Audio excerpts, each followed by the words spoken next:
संविधान की ताकत थी, जिन्होंने इंदिरा गांधी जी की इमरजेंसी को खत्म किया था, तो इस संविधान की ताकत थी। और ये आपके इसके अंदर लिखा है, राहुल जी जो आप लेकर घूमते हो, कभी खोल के पढ़ो तो सही, कभी पढ़ा भी नहीं आपने।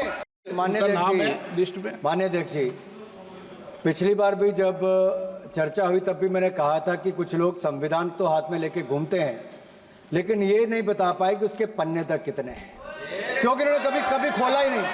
आज मैं क्योंकि ये संविधान जो राहुल जी सब तरफ दिखाते हैं सर, शायद उन्होंने इसके 2 पन्ने भी खोलकर नहीं देखे। अगर आप इसका प्रीफेस देखेंगे, प्रीफेस किसने लिखा है सर?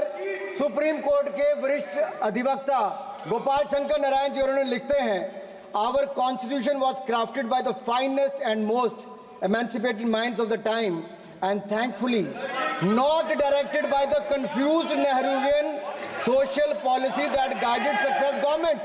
वो इनकी नेहरू जी की विचारधारा पर सवाल खड़ा करते हैं।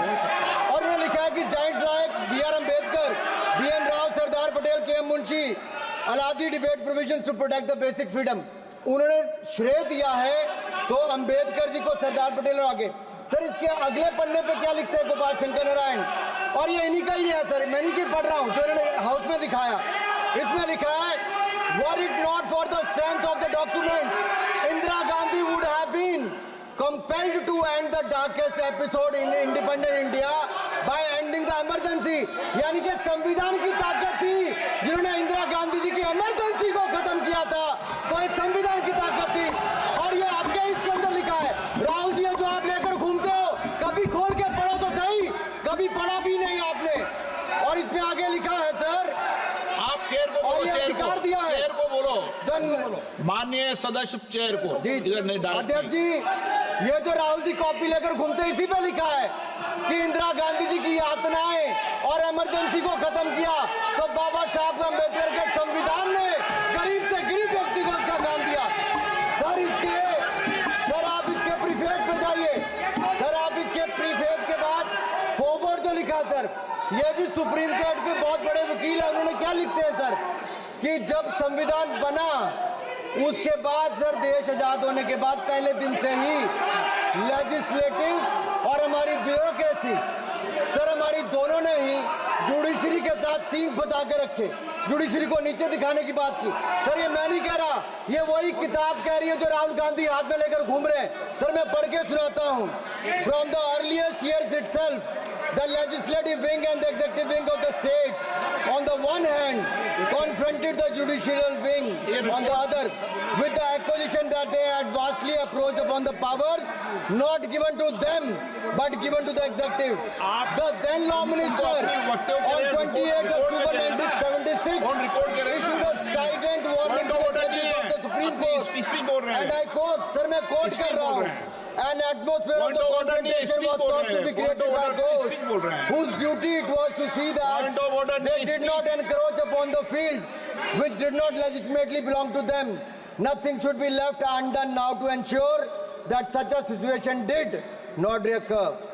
If even after the amendments confrontation continues, then I think it will be a bad day for the judiciary. ये कौन कह रहा है? उस समय के लॉ मिनिस्टर कह रहे हैं। और क्या कहते हैं सर अगेन?